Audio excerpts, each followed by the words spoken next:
विद्यार्थी मित्रांनो, सह्याद्री ट्युटोरियल्स मध्ये तुमचं स्वागत आहे.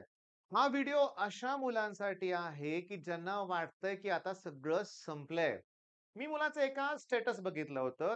खूप काही मोठा निबंध होता, पण टायटल हे होतं, वन्स अ टॉपर.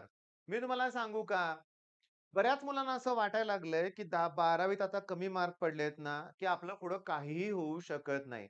मग हा व्हिडिओ अशाच मुलांसाठी आहे. शेवटपर्यंत व्हिडिओ बघायचा आहे तुम्हाला. मी तुम्हाला सांगतो, माझ्या वाक्यावर विश्वास ठेवा. इथून पुढचं म्हणजे तुमचे आयुष्य जे असणार आहे, इथून पुढचं तुमचं जे आयुष्य असणार आहे, तुमच्या आयुष्यातील तुमच्या आयुष्यातील गोल्डन डेज समोर आहेत म्हणूया आपण. सुवर्ण काळ म्हणूया आपण तुमच्या आयुष्यातला इथून पुढे स्टार्ट होणार आहे. तुम्ही इंजिनिअरिंगला ऍडमिशन घेणार आहे बाळांनो. आता सांगतो. झालं ते विसरून जावा. 10वी पर्यंत सगळ्यांना चांगले मार्क पडतात. वन्स अ टॉपर म्हणलं त्या मुलाच्या म्हणण्याप्रमाणे 10वी पर्यंत पडतात सगळ्यांना मार्क. 80-85 तर सर्रास मुलांना मार्क पडतात. ओके. आमच्या साताऱ्यातच 90% क्रॉस करणारे एका दरवर्षी 1,500 ते 2,000 मुलं असतात. सिरियसली एवढी मुलं आहेत. पूर्ण जिल्ह्याचा विचार करतोय, फक्त शहराचा नाही बरं का. मेन पॉइंट काय? मग जास्तच मुलं असतील कदाचित. पण मेन पॉइंट काय की 11वी आणि 12वी ही आयुष्यातली सगळ्यात कठीण वर्ष असतात. सिरियसली. होय. या वर्षात तुम्ही जे प्रिपरेशन करत होता, त्याचबरोबर काही जण एन-डी-एची प्रिपरेशन करत होते, नीटची प्रिपरेशन करत होते. फिरून परत सी-ई-टीकडे आले. तो गोंधळ झाला. जे नाही जमलं, हे नाही जमलं. लोड होता प्रचंड. बऱ्याचशा गोष्टी मॅनेज करायला अवघड केला असेल. राहू दे ना. एक छोटंसं उदाहरण देऊ? मी एक छोटंसं उदाहरण देतो. गेले इतकी वर्ष, 24 वर्ष मी शिकवतोय ना, इतके हजारो विद्यार्थ्यांना मी शिकवलंय. मी तुम्हाला सांगतो, ज्यानं प्रामाणिकपणे कष्ट घेतले, फेल्युअर कुणालाही आलेलं नाही. जस्ट मी एक एक्झाम्पल दिलेलं, परत मी तेच एक्झाम्पल देणार आहे. रिसेंट एक्झाम्पल आहे म्हणून परत देतोय. एका लग्नात माझी एका पालकांशी भेट झाली, ज्यांचा मुलगा 7-8 वर्षापूर्वी माझ्याकडे होता शिकायला. 10वी कमीच मार्क होते. 12वीत सुद्धा एव्हरेज मार्क पडले. सी-ई-टीत एवढे मार्क कमी होते, की पुण्यातलं कॉलेज नाही. साताऱ्यातच शिकावं लागलं. साताऱ्यातूनच इंजिनिअरिंग कंप्लीट केलं. ओके. लग्नात त्याचे पालक भेटले. मी सहज विचारलं, "चिरंजीव कुठे आहे?" तर त्यांनी उत्तर दिलं, "लंडनमध्ये आहे." आणि त्याची मिसेस दोघांना मिळून 1 कोटीच्या आसपास पॅकेज आहे. बघा, बघा, बघा. मी तुम्हाला सांगतो एक नॉर्मल स्टुडंट आहे. इंजिनिअरिंग कुठून केलंय? साताऱ्यातून केलंय. पण स्किल होतं ना, आहे ना, त्याच्यामुळे प्रगती केली ना. मोठा गैरसमज. आता मुलाचं नाव घेत नाही, पण माझ्याकडे एक स्टुडंट आहे. ओके. तो स्टुडंट मी तुम्हाला सांगतो, त्याला पुण्यातलं एक कॉलेज पाहिजे. पुण्यातल्या कॉलेजचं पण नाव मी अजून घेतलेलं नाहीये. त्याच्या पालकांचा मला फोन आला आणि त्यांनी मला सांगितलं, की "सर या ठिकाणी ॲडमिशन मिळतंय, पण 12 लाख रुपये डोनेशन भरायचे मी त्यांना विचारलं, "मग फीस किती?" साधारण ते म्हणले, "4 वर्षात 8 लाखाच्या आसपास फी भरावी लागेल." फी आणि डोनेशन 20 लाख झाले. 4 वर्षात नाही म्हटलं तरी त्या स्टुडंटची लाईफस्टाईल मला माहिती आहे. 6 लाख रुपये नक्की खर्च करेल 4 वर्षात. जास्तच करेल लक्षात घ्या. ओके. हे सगळं काउंट करा बाळांनो. 26 लाख झाले की नाही सांगा बघू. मग त्याचे पालक मला विचारत होते, "काय करू?" मी तुम्हाला सांगू का? मी मुलाशी पण बोललो, पालकांशी पण बोललो आणि पालकांना म्हणलं, की तुमच्याकडे जर खरोखर आणि हो, कास्टमध्ये आहे. ओके. म्हणल्यावर फी सगळी भरावी लागणार नाही. पण डोनेशन भरून तुम्ही मॅनेजमेंटची शीट जर मिळवली, तर तुम्हाला हे फी पूर्ण भरावी लागेल. त्यात कास्ट मिळणार नाहीये. मी त्याच्या पालकांना स्पष्टपणे सांगितलं, तुमच्याकडे आहेतच ना एवढे. एवढे पैसे आता जर भरण्यासाठी असतील ना, तर तुम्ही एस-डब्ल्यू-पी स्टार्ट करून द्या. Systematic withdrawal plan. आता मी तर फायनान्शियल प्लॅनिंग तुम्हाला शिकवत बसणार नाहीये. पण रिअॅलिटीमध्ये जर 20 लाख रुपये एस-आय-पीमध्ये इन्व्हेस्ट करून एक सिस्टमॅटिकल विथड्रॉवल प्लॅन घेतला, दर महिन्याला ₹15,000-20,000 त्यातून काढले, तर अमाउंट पण ग्रो होईल. एवढी ग्रो होईल, की इंजिनिअरिंगमध्ये हे एवढे इन्व्हेस्टमेंट काढायला आता मी तुम्हाला सांगतो एक एव्हरेज स्टुडंट आहे. 4 लाखाचं पॅकेज मिळालं तर लय झालं त्याला. सिरियसली पॅकेज काय तुम्हाला असं चांगल्या कॉलेजला डोनेशन भरून मिळालं तुम्हाला पॅकेज मिळणार आहे व्हय? नाही मिळणार. ही पहिली गोष्ट लक्षात ठेवा.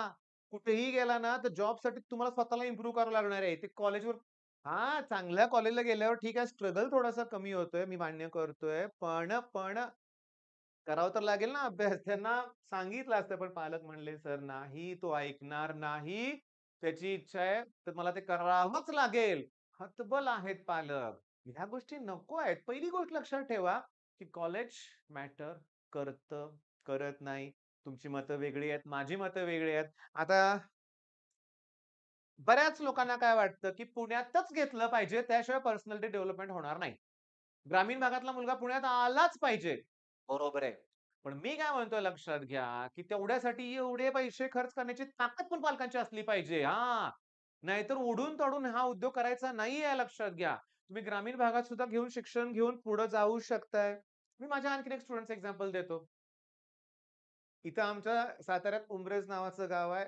तिथं शिवडे नावाचं गाव आहे. त्यातला नातेवाईकच आहे आमचं लक्षात घ्या. के मधून मेकॅनिकल इंजिनिअरिंग कंप्लीट केलं. साताऱ्यातल्या कॉलेजमधून मेकॅनिकल इंजिनिअरिंग कंप्लीट केलं. शिरवळला आय थिंक के पंप नावाची कुठलीतरी कंपनी आहे.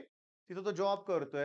मी तुम्हाला क्लिअरली सांगू का, की पंप म्हटलं की ना मला काय वाटायचं, ते पाणी ओढायचा पंप असतो ना, घरात छोटे-छोटे पंप असतात वगैरे. तर असं काहीतरी कंपनी मॅन्युफॅक्चरिंग करत असेल.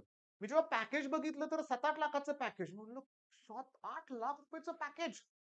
नक्की मी जेव्हा भेट झाली आमची, मी बघितलं काही फॅमिली एक फंक्शन होतं त्यात आमची भेट झाली म्हणूया आपण. मी त्यावेळेस बघितलं बरं का लक्षात घ्या, की त्याला फोन येत होते. त्यांच्या क्लायंटचे फोन येत होते आणि एकदम फ्लुएंटली त्यांच्याशी तो इंग्लिशमध्ये बोलत होता. ज्याला मराठी क्लिअर बोलता येत नव्हतं. साताऱ्यातला स्टुडंट, ग्रामीण भागातला स्टुडंट, पण इतकं फ्लुएंट इंग्लिश. मी त्याला विचारलं, "तुमची तर पंपची कंपनी आहे ना, मग हे इंग्लिश कोण आहेत क्लायंट तुमचे?" तर त्यानं मला सांगितलं, की "सर तुम्हाला वाटतं तसं नाहीये. काही पंप आमचे 3-3, 4-4, 5-5 कोटी रुपयाचे आहेत." आणि हे ते कुठे एक्सपोर्ट करतायत? Saudi Arabia. आता कळालं असेल तुम्हाला. कुवेत, सौदी अरेबिया हे जे आहेत ना गल्फ कंट्रीज, तेलविहिरी असतात तिथं जातात. साउथ कोरियाला जातात. अख्ख्या जगात आम्ही एक्सपोर्ट करतोय. त्यामुळे क्लायंट सगळे बाहेरचे आहेत. त्यांच्याशी इंग्लिशमध्येच बोलावं लागतं. झाली की इम्प्रुव्हमेंट. माझा एक साताऱ्यात राहून झाली की इम्प्रुव्हमेंट. पण माझा एक स्टुडंट बेंगलोरमध्ये माझ्या मुलाच्या मॅचेस होत्या. तिथं आम्हाला भेटला. तो पण फ्लुएंटली इंग्लिश बोलत होता. मी म्हणलं, "का?" तर म्हणला, "सर इथं हिंदी चालतच नाही बेंगलोरमध्ये. एक तर कन्नड बोला, नाहीतर पूर्णपणे इंग्लिश बोला. मग ऑप्शन आहे. कन्नड कधी शिकणार? जसं इंग्लिश जमतंय." म्हणजे तुम्ही त्या ठिकाणी गेला की सगळं होतं. तुम्हाला मोल्ड व्हावं लागेल. पण आता मेन विषयावर बरं का. गोल्डन डेज आहेत तुमच्या आयुष्याचे. हे झालं गेलेलं विसरून जावा. पण हे सोनेरी दिवस सोनेरीच बनवायचे असतील, तर अभ्यास करावा लागणार आहे. ज्याच्याविषयी मला आता बोलायचं आहे. पहिली गोष्ट मी विचारतोय तो फॉर्म्युला माझ्याकडं आता नाव नाही घेणार मी, पण त्याचे पालक माझे सगळे व्हिडिओ बघतात. मला माहिती आहे ते बघत असणार आहेत. 99.2 चा स्टुडंट आहे. व्ही-आय-टी नकोच आहे त्याला. पी-आय-सी-टीचे चान्सेस आहेत. पण व्ही-आय-टीला ओके म्हणला असता तो तर फिक्स होतं. टेन्शन नव्हतं. त्या मुलाला मी जेव्हा हा फॉर्म्युला विचारला, नाही आला. तो म्हणला, "सगळं आता ब्लँक आहे सर." तो साइने साइन बीचा फॉर्म्युला त्याला आला नाही. आणि मी बघितलंय 99 वाले जे भेटायला येतात ना, फॉर्म्युले येत नाहीयेत त्यांना, विसरून गेलेले आहेत. पहिली गोष्ट, इंजिनिअरिंगला जरी गेला ना, तर ट्रिगो त्याच्यापासून सुटका नाहीये लक्षात घ्या. M1, M2, M3 आता ब्रांचनुसार 2nd, 3rd इयरचा सिलेबस वेगळा असतो. सिव्हिल मेकॅनिकलला जरा मॅथ्स थोडंसं अवघड असतं. म्हटल्यावर लगेच डिसिजन चेंज करू नका. राहू दे सिव्हिल तसं काही नाहीये. पोर्शन थोडासा टफ असतो. तुम्हाला आता काय करायचंय? तर पहिली गोष्ट म्हणजे सगळ्यांना हे विसरून गेलेलं आहे तुम्ही. पहिली गोष्ट म्हणजे तुम्हाला करायचं आहे ट्रिगो. अरे निदान फॅक्टरायझेशन, डिफॅक्टरायझेशन तरी सांगा ना. तो साइन ए, साइन बीचा formula cos A minus B minus cos A plus बी. आता मला सांगा, मग पहिला ट्रिगो केलंच पाहिजे ना. आपण मानसिक तर होईनाच झाली. आपण मोबाईल घेऊन टाईमपास करतोय, पण अभ्यासच करू वाटेना झालाय. अवघड होईल. कॉलेज सुरू झाल्यावर अवघड होईल. कारण कॉलेज सुरू झाल्यावर तुमचं सुरू होणार आहे हॉस्टेल लाईफ. एन्जॉयमेंट, मज्जा, गडबड, गोंधळ, नुसता दंगा, धुडगूस म्हणूया आपण. टॉयलेटचे, बाथरूमचे दरवाजे तोडायचे, तिकडून फोडायचं, आग लावायची, हे करायचं, वॉचमनला त्रास द्यायचा, पळून यायचं, पळून म्हणजे तिथल्या इथं लक्षात घ्या बाकीचे उद्योग. म्हणजे मुद्दा काय तशी खूप मजा करणार तुम्ही लक्षात घ्या. बंधनच नाहीत ना कुणाची आता. हॉस्टेल कोण आता बघायला असणार आहे आपल्याकडं? हां ना? नाहीच ना. मग खरोखर ती एन्जॉयमेंट वेगळी असणार आहे. पण तिथं अभ्यासाकडे दुर्लक्ष होतं. आत्ता सुरुवात करा. मी तुम्हाला क्लिअरली सांगू का, की मॅथ्ससाठी ट्रिगो लागणारच आहे. पण त्याच्यापेक्षा महत्त्वाचं मी तुम्हाला सांगतो. मी तुम्हाला आर-के-डेमी ओके आणि आर-जी लेक्चरर्स यांना तुम्ही ओळखताय. हे चॅनल तुमच्यासाठी नवीन आहे. मग आर-के-डेमी हे चॅनल फॉलो करा. हां, त्याच्यात बघा चॅनलवरती जाऊन तुम्हाला काय कंटेंट मिळतोय का ते बघा. ओके.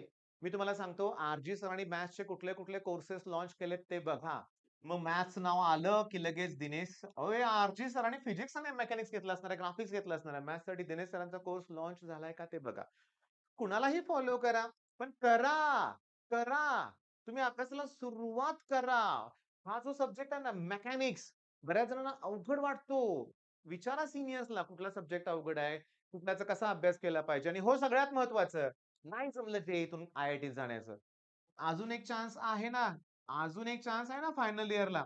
मग गेटची एक्झाम देत असताना तुमचा जर चांगला स्कोर आला, गेट तुम्ही क्वालिफाय केली, पुन्हा चान्सेस आहेतच ना आय-आय-टीत जाण्याचे. पण जनरली तुम्ही जर सी-एस, आय-टी ही जर ब्रांच घेत असेल, तर ती मुलं इकडे जातच नाहीत. असंही एम-टेक करून त्यांच्या पॅकेजमध्ये एवढाही फरक पडत नाही, त्यामुळे तिकडे ते जात नाहीत, बरं का. बरं, आता होतंय काय मी तुम्हाला सांगतो लक्षात घ्या. ओके. गेटच्या एक्झामला यावर्षी माझ्या मुलानं गेटची एक्झाम दिली. 3rd इयरलाच त्याने गेट क्वालिफाय केली.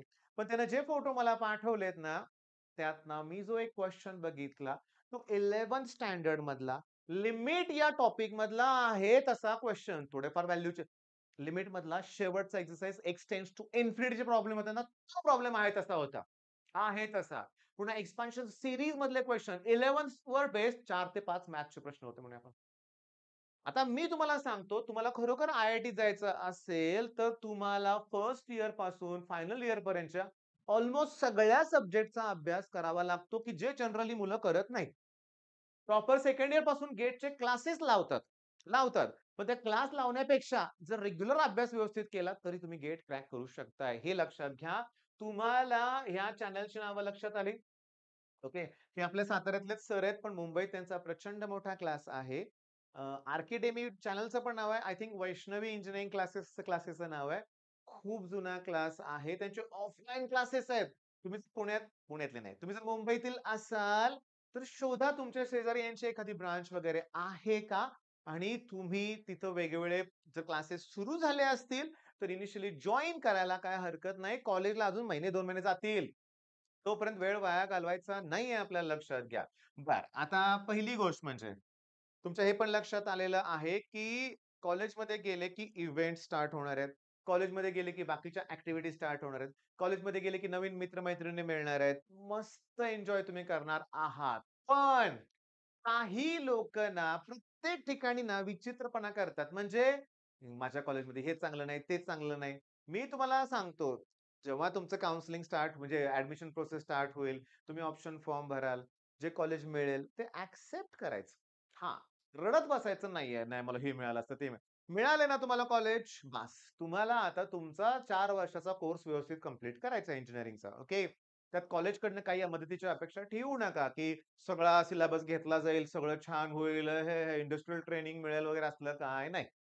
मिळालं तर आनंदच आहे, नाही मिळालं तर ओके म्हणायचं. आपलं आपणच सुरुवात करायची. 2 वर्षाच्या मध्ये सुट्ट्या असतात. त्यात सुद्धा बरीचशी मुलं इंटर्नशिप करतात. करतात, शोधतात. घरी नाही येणार कोण तुम्हाला जॉब देण्यासाठी. सी मधून पास आउट झालेली घरी बसलेली 6-6 वर्ष बसलेली मुलं बघितलेत मी. का? बूम पिरियड होता. मिळेल त्याला पॅकेजेस मिळत होतं. मग अशा वेळेस ती मुलं घरी का बसली?